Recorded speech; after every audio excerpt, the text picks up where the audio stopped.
Greetings and salutations, everyone. My name is Andrew Kirchhoff, and welcome to my YouTube channel. Today, we're going to be talking about the Week 14 waiver wire targets for the fantasy football season. So, on today's episode, I'm going to be going over the running back, wide receiver, quarterback, and tight end position, and going over the waiver wire targets for those specific positions who I think you can potentially pick up in order to help contribute to your fantasy rosters this coming week. For many of us, you already know whether your season is over or whether you are on to the playoffs, whether it's a first-round bye or you're fighting to stay alive in Week 14. I have names all around the board in order to help you guys out due to player injuries. We have a lot to talk about. I mean, I've been gone for a little while, but we have a lot to talk about, a lot of injury news, a lot of players that won't be on your lineups going forward, and I'll have the viable, replacements for those positions. If in fact you don't have deep enough benches, we are going to go over players that can help you win your league. So without further ado, let's get right into it. Hey everybody, how's it going? We got a lot to talk about today. Haven't seen my face since when? Last Wednesday when we did the quarterback video. Didn't do hidden gems video this past week, and for a good reason. I mean, really, we've gotten to the point in the season where there really isn't much left that's considered a hidden gem. That's not a complete shot in the dark. There's names that we all know.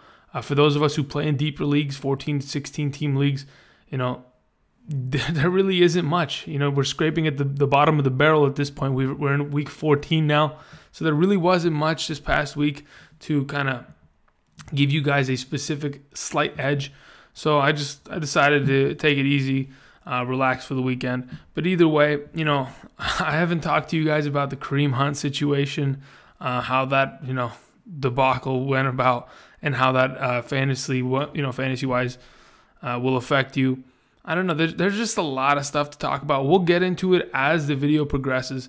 But again, we're just going over waiver wire targets today, and then we'll talk about injury news and stuff like that going forward. But off the top of my head, Greg Olsen done for the season, AJ Green done for a season, Christian Kirk done for the season. Had all three of them on one of my teams. Still won this past week. Imagine that. Imagine. And then who else is out for the rest of the year? I mean, we know Kareem Hunt. He's done. Other than that, injury-wise, I know there's a bunch of other names. I just saw Colt McCoy break his leg a little while back. I mean, it's just a lot of stuff going down. But either way, let's talk about waiver wire targets for Week 14 at the running back position. Number one, we have Jeff Wilson Jr. Now, you may be thinking, Andrew, who the heck is Jeff Wilson Jr.? Well, Matt Breida this past week sustained an injury and will not be playing in Week 14. Therefore, the starting running back of the San Francisco 49ers will be Jeff Wilson Jr. With Matt Breida going down, other than Breida, Mostert that got injured earlier this season, he's been gone with that injury he sustained, 3 weeks ago or so, 3-4 weeks ago. Alfred Morris is a bum, so we're not worried about him. Jeff Wilson, if you need a running back that is going to get touches, whether it's in the passing game or in the running game, the 49ers, despite them being pretty, average offensively, they haven't looked good in the last couple weeks against some tougher defenses.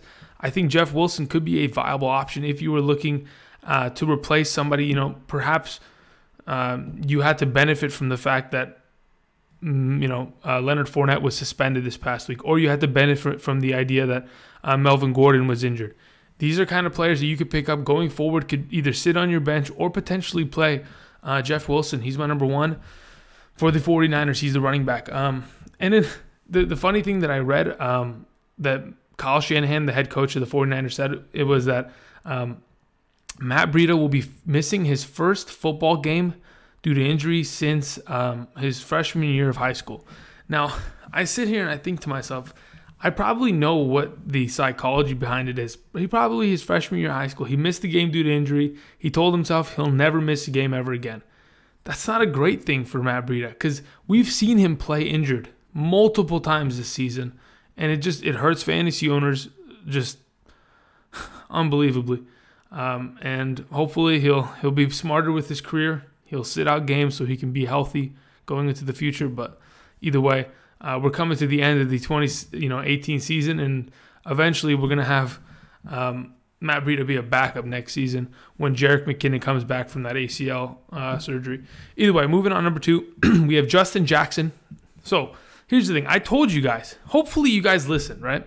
Last week, I had a specific point in the episode, in the waiver wire episode, that said pick up Malcolm Brown, pick up Spencer Ware, pick up Justin Jackson, pick up Rex Burkhead. I had mentioned those last week. Hopefully you guys picked up Spencer Ware. If in fact somehow you guys didn't, well, it happens. It's fantasy football. But either way, another name that I mentioned last week in the handcuff situation was Justin Jackson. If in fact Austin Eckler was to get injured and or he wasn't able to produce, Justin Jackson would be the next man up, and he was able to produce this past week. Many of you guys mentioned him as an option. You know, he had 7 carries for 57 against Arizona. Then this past week against the Pittsburgh Steelers, had himself a rushing touchdown, looked good on the ground, and to be honest, he was way better than Austin Eckler was for the Chargers. There, in fact, 8 carries, 63 yards, and a touchdown. Had himself 1 catch for 19 yards. Looked pretty good out of the backfield. As of right now, we're not expecting Melvin Gordon to come back. So if you guys are looking for a running back to play in a flex spot, Justin Jackson could be a viable option. They play against the Cincinnati Bengals, giving up, the second most points to the running back position thus far this season, maybe the most after what Phillip Lindsay did to them last week. Justin Jackson for the Chargers is not a bad option this week. Moving on, Malcolm Brown. Now, this is not to say Todd Gurley isn't playing this week, but it's just to, guys, if you own Todd Gurley, if you don't own Todd Gurley, pick up Malcolm Brown. If you believe that you are going to get to the final stages of the playoffs, you're going to get into the final 4 or final, the championship game, the final 2, you should have Malcolm Brown on your roster, because just in case the Rams decide, you know what, Gurley's not getting touches this game, or in fact, never know, Gurley gets injured, God forbid.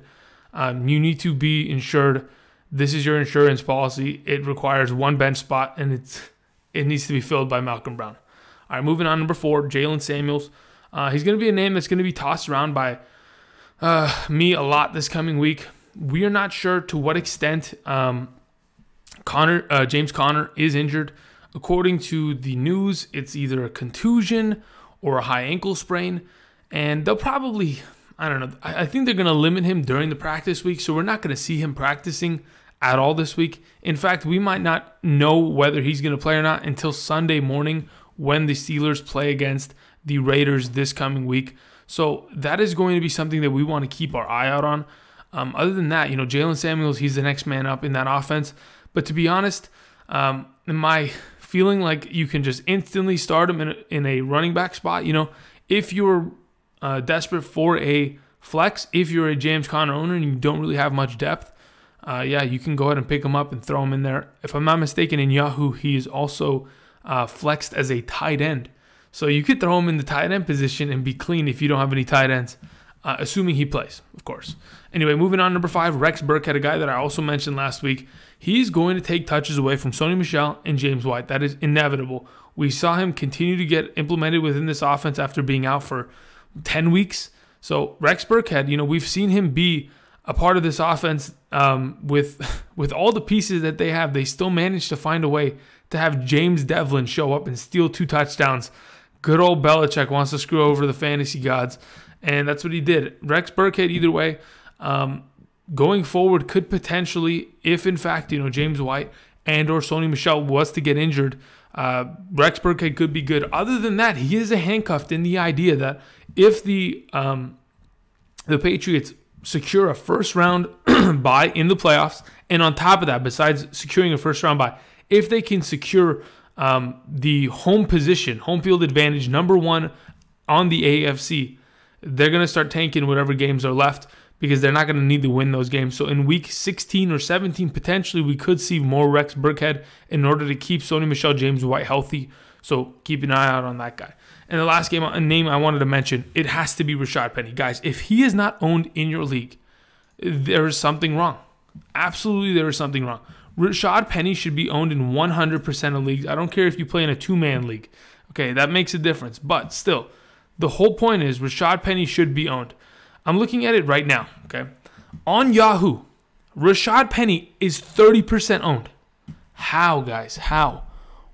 I mention this guy every single week, and somehow people don't. I mean, obviously, the entire Yahoo fantasy base doesn't watch me, right? But by all means, guys, Rashaad Penny, with the injury to Chris Carson this past week, and the fact that they want to continue to use him. He was the first their first overall pick in the first round for the Seahawks. They're going to implement him within this offense as much as they can. If Chris Carson is injured, he is the next man up. The amount that this team runs the ball, he will continue to see snaps. He'll continue to see carries. And I think he needs to be on your lineup, in your roster, on your bench, whether it's on your bench or in your starting lineup going forward. He's the last running back I wanted to mention. All right, let's move on to the wide receiver position. We got a lot of names this week for the wide receiver position because, in fact, there's so many wide receivers that are either not showing up or just being total garbage cans or screwing us over every other week. It happens. So just got to name a couple names here and there. There's a lot of viable options this coming week, starting with number 1, Curtis Samuel for the Panthers. The last couple weeks, Curtis Samuel has been lights out. Honestly, statistically, he's been playing beyond what he's usually capable of. We've seen Curtis Samuel have off and on games, boom or bust games, in which he either scores a touchdown on a big play or he doesn't. But now, as of late, since Devin Funchess was out, and the last couple weeks where we've had to force Curtis Samuel to get implemented within this offense, statistically, his fantasy output has been insane. Okay. Reading his fantasy points in the last 5 weeks, 18.8, followed by a 1.9 game. You see, there's that boom or bust. But in the past 3 weeks after those 2 games, 14 fantasy points, 11.2 fantasy points, and 12.6 fantasy points. Curtis Samuel's been insane. And this coming week, when they play against the Cleveland Browns, it's a good matchup. He continues to see targets left, right, and center. He, in fact, this past week had 11 targets in the passing game. Curtis Samuel is looking good, and he should be a guy that has to be rostered in your league. As of right now in Yahoo, he's only 18% owned, and I think he has a lot of contribution potential going forward with the schedule that the Carolina Panthers have. The Panthers have lost almost, I think it's, if I'm not mistaken, 4 games in a row. Yeah. So in these next 4 games, they have to pick up wins in order to make the playoffs as a wild card. So with the matchups that are going to be played, the Cleveland Browns, the New Orleans Saints, the Atlanta Falcons, New Orleans Saints, those secondaries are not great, and I think Curtis Samuel could take advantage of that. That's why he's the number 1 guy I'm mentioning. All right, number 2, Chris Godwin, stepping up this past week. To be honest, Chris Godwin's fantasy output is 100% dictated on the fact that Mike Evans just really didn't show up. With Mike Evans being locked down for majority of the game, it caused Jameis Winston to pretty much rely upon the other receiving options. With Deshaun Jackson out, we either have Adam Humphries or Chris Godwin. I've mentioned Adam Humphries every single week, and I decided, I'm going to take a break on him this coming week. Chris Godwin, I think going forward, he is going to be used within this offense. And to be honest, with the way that Jameis Winston has looked as of late, it's not a bad idea to go ahead and try out Chris Godwin. He's a guy that you're not going to instantly start unless you're really struggling at the wide receiver position this week. But you honestly could play him against that pretty beat-up secondary of the New Orleans Saints. Either way, Chris Godwin, he's a good option this week, and I think going forward, Tampa Bay also has pretty good matchups as long as Jameis Winston plays up to his potential. I think we could see some good production out of Godwin. All right, moving on to Chris Conley, wide receiver for the Kansas City Chiefs.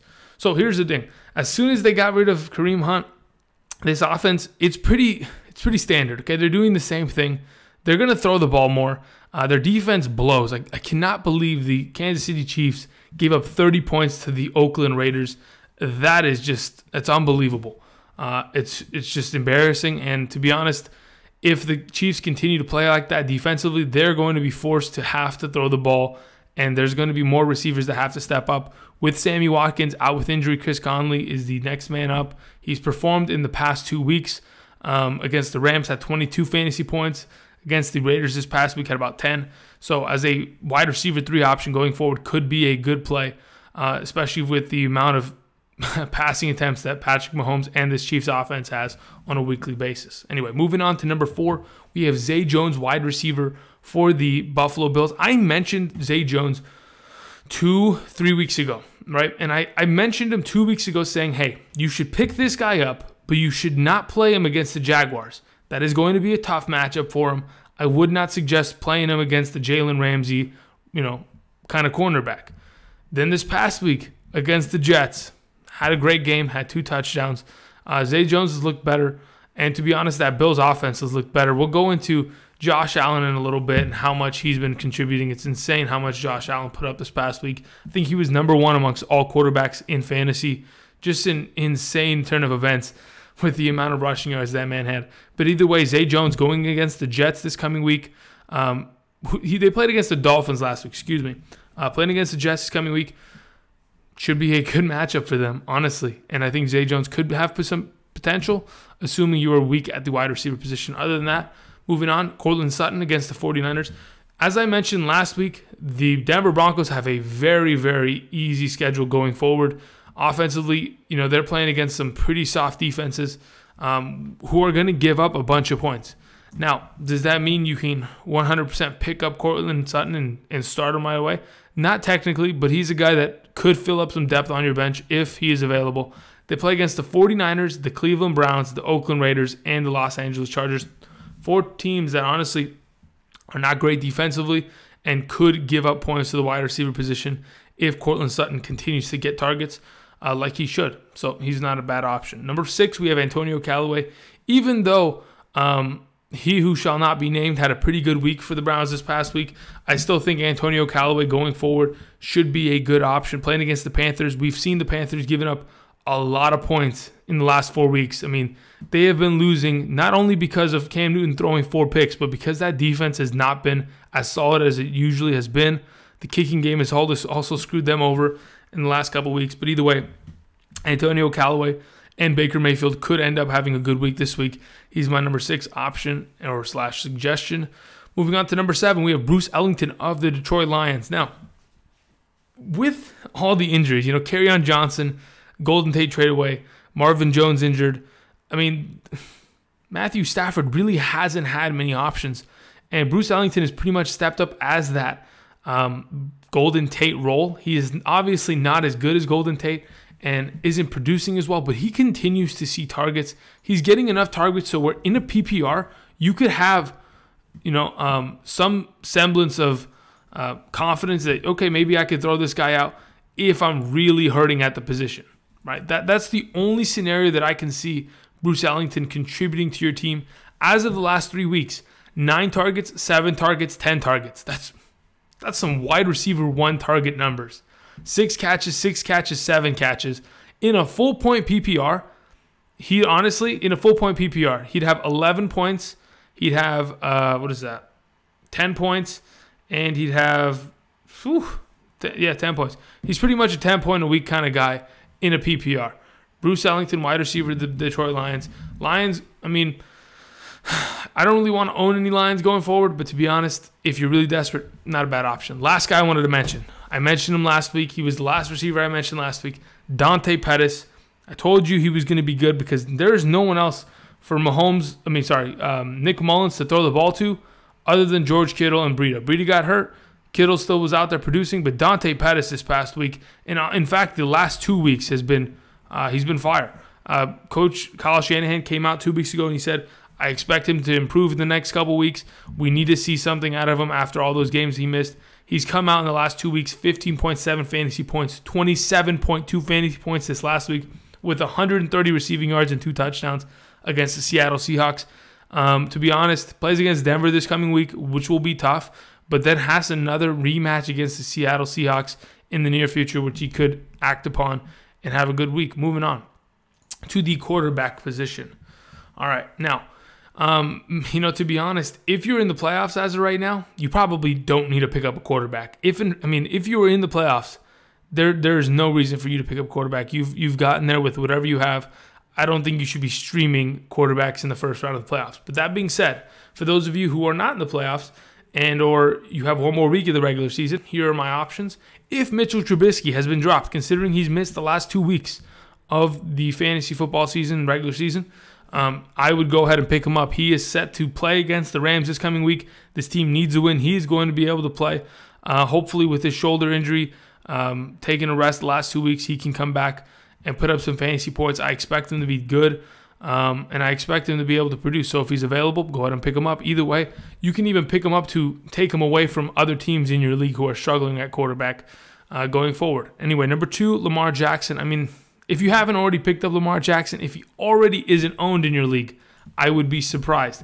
Let's see. How much is Lamar Jackson owned in Yahoo leagues as of right now? Lamar Jackson has a 46% ownage. Dude, he's been pretty good as of late. When I mean pretty good, if you're really struggling at quarterback, you can throw him in there. He could be decent, right? He's a guy that, honestly, he has no business putting up 15 fantasy points because he's not a pure passer. He's a guy that's going to get majority of his points with his legs.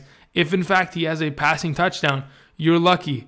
You know, Lamar Jackson playing against the Chiefs this week, they will force him to throw the ball and run the ball and try to keep up offensively with the Kansas City Chiefs offense. And that's going to force Lamar Jackson into some uncomfortable spots where he'll have to throw the ball a lot.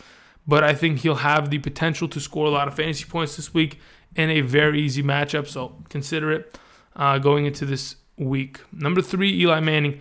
Let's be real. I'm telling you guys, if you do not have a starting quarterback at this point and you have to stream a guy, goodness gracious, you're in trouble. Eli Manning, I mean, Odell Beckham's throwing better balls than he is. But either way, against the Redskins just lost Colt McCoy. They'll have Mark Sanchez going forward. That team's going to struggle. It could mean Eli Manning could, have a pretty decent week off of the back of his defense and potentially short field positions. Moving on, number 4, Case Keenum. Even though he wasn't able to do much this past week, again, they have very easy matchups. The Denver Broncos should be able to win out going forward. They should have a pretty clean walk in the park, to be honest. Moving on, number 5, the last quarterback I wanted to mention. I had to mention him. There was someone in the comment section, and I clearly remember the comment because I clearly remember thinking to myself, wow, what a question. Somebody asked me, should I play Josh Allen or Tom Brady? And I literally sat there and I typed out, I would rather play Ryan Fitzpatrick in week 13 than Josh Allen. I mean, that's how serious I was being about it. I was like, I'd rather play a guy that's not starting, that could potentially start if Jameis Winston of the week, over Josh Allen. Josh Allen came up and he shut me up. He had a fantastic week. Had over 130 rushing yards this past week. It's insane how much he's been able to produce. You know, Josh Allen has had a couple of these weeks. He's had 3 weeks of 28 or more fantasy points thus far this season. 28 this past week. 28 2 weeks ago against the Jaguars. And 32 this past week against the Miami defense. He could be able to do the same against the Jets defense, in which they really aren't great. And I think Josh Allen could be able to produce. But then again, if you have to pick up and play Josh Allen, good luck. Maybe a good DFS pickup. It's potential. I mean, he's been tearing it up. All right, moving on to the tight end position. All right, number 1, we want to talk about Ian Thomas, tight end for the Panthers. Now that Greg Olsen's out for the season, boom. For us that own Greg Olsen, such as I, it happens. You have to go out and you have to pick up somebody. There are these other options, but to be honest, they're not looking great. Okay. And I'm pretty sure there isn't a team in your league in the playoffs that's willing to trade you a tight end. So of the available options, we're looking at the bottom of the barrel. Ian Thomas, he's on a decent offense. He did produce while Greg Olsen was out, so he could potentially see some work going forward, but either way, he's my number 1 option. Number 2, Rhett Ellison. Assuming that Evan Ingram is out, you could pick up Rhett Ellison, but again, bottom of the barrel, ladies and gentlemen. Number 3, Dan Arnold. We saw him continue to be used as a receiving option. The thing is, Dan Arnold, he got blown up pretty badly this past week. I think he fumbled last week, or was it a drop? I don't remember. But he got hit pretty hard. He was about to score. He was like 5 yards away from the end zone, and he got lit up. Dan Arnold, he continues to be used within this offense as the passing option at the tight end position. We haven't seen Ben Watson in the last couple weeks, so Dan Arnold could be an option against the Buccaneers, in which the Saints try to exact their revenge from their loss this past week. Moving on to number 4, Chris Herndon against the Buffalo Bills this week. Continues to be used within this offense. Obviously didn't get as many catches this past week, but again, his targets are still there. And as long as Josh McCown is the quarterback, he likes using the tight end position at a premium. Moving on to Anthony Firkser, I don't know. To be honest, where's Jonnu Smith? No clue. But this guy ended up catching a touchdown for the Tennessee Titans. I mean, he was just a name atop of the list, so I might as well throw him out there. You never know. He could end up being decent. But then again, this is fantasy football. He'll probably disappear. And the last option I wanted to mention at the tight end position, it's Vernon Davis. Okay, well, here's the thing. Of the tight ends, right, in the NFL right now, that are decent, okay, Vernon Davis is not a bad tight end. But the problem is he's a second-string tight end. So you would be playing him in the hopes that somehow Jordan Reed is not playing. He's either on the sideline or on the other side of the field, and somehow Vernon Davis comes down with the ball. There's a potential, but then again, with Mark Sanchez as his quarterback going forward, it's going to be a little bit of a struggle. So I wouldn't put too much into that. All right, let's move on to the last waiver wire targets I wanted to mention before I wrap today's episode up. We're going over the waiver wire defensive pickups. Number 1, the New England Patriots. If they are available, they play against the Dolphins. Last time the New England Patriots played the Dolphins, they let me go ahead and pull up the score. It was a blowout. I clearly remember this. The Dolphins were coming off of a 3-0 start, and I think the Patriots were 1-2, and the Patriots lit them up. Yeah, the Patriots, last time they played against the Miami Dolphins, won 38-7. I expect something similar to that. Patriots have been looking good as of late. They held the Minnesota Vikings to 10 points. They should be good this week. Moving on, the New Orleans Saints playing against the Buccaneers. Honestly, despite how good the Buccaneers have been, I still think the Saints are going to force Jameis to throw interceptions and or make mistakes. Either way, this defense has looked good. Playing their worst game of their season last week. Their worst game of their season. They only gave up 13 points. They've been looking good as of late. And going forward, it could be a good defense to pick up. Number 3, the Tennessee Titans playing against the Jacksonville Jaguars. Jaguars only put up 6 points this past week, barely. With Leonard Fournette back, they could be better. But then again, the Titans are good against the run, and they should be able to mitigate that with their front 7. And to be honest, I don't really believe that Cody Kessler is going to come out and be able to exploit these corners. So Tennessee Titans, not a bad defense. Moving on to Denver Broncos, if they are available against the 49ers. We saw the Seahawks this past week light up the 49ers, who were my number 1 waiver wire pickup at the defense position last week. Ended up getting a pick 6 at the end of that game. 98 yards, Bobby Wagner. Insane pick 6. But either way, the Broncos, if they're available. Moving on to Dallas Cowboys. We saw the Dallas Cowboys a couple weeks back beat the Eagles on Sunday Night Football in Philadelphia. Coming off of that huge win, coming off of a 3-game winning streak, the Cowboys, they're on another level right now. They're going to be playing at home against the Eagles this week. They could come out defensively, and they could light up the Eagles, who have not looked good as of late. And Carson Wentz has not been looking great. So that's another option. The last option I wanted to mention, I'm sure the Seattle defense is owned. Okay, they played against the 49ers last week, and they play against them next week as well. But either way, Seattle could exploit the idea that Kirk Cousins just hasn't. They did not look good against the Patriots defense. Seattle could give them problems. Either way, you would pick them up to play them next week against the 49ers again. And that's basically it, everybody. Other than that, injuries, they're going to happen. For those of you who own AJ Green, I kind of guess we can say we expected it, because he was coming off of a toe injury that many people had said, okay, he requires surgery. Then he ended up not, opting for that. They said, you could play. Came out, non-contact injury, boom, done. The way I see it, if honestly you're going to the waiver wire to pick up players, you want to pick up players that have high upside rather than low baselines. You want to go get guys that can pop off for big plays. That's why I'm talking about Curtis Samuel, who has been great as of late and could potentially have those big games. They could potentially be thrown in the flex position and win you a week. Other than that, I don't know. Do people still play regular season games in week 14? I think they do. And then people play week 15, 16, 17 playoffs. Again, I've mentioned this in the past. If you play week 17 championship games, the problem or the issue with that many people end up facing is that once you get to week 17, if let's say, for example, you have Patrick Mahomes and you have Todd Gurley on the same team, theoretically, hypothetically, okay?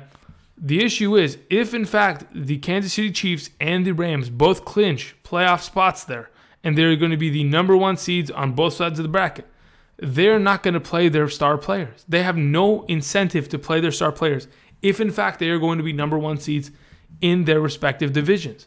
Because why play a guy and potentially get him hurt when I can give my guys a bye week, get their body healthy, so when we come back in a couple weeks, we can play in those playoffs and be clean. And to be honest, more now than ever, we've seen a lot of players, just as soon as they get hurt a little bit, boom, you're on the IR. So you could potentially see a lot of people, you just get injured a little bit, boom, you're on the injured reserve. We're not going to risk it. We're going to pack it up, and we're going to figure it out next season. So just be ready to pick up handcuffs, ladies and gentlemen. There's a lot to do these next couple weeks. Good luck this week on your games.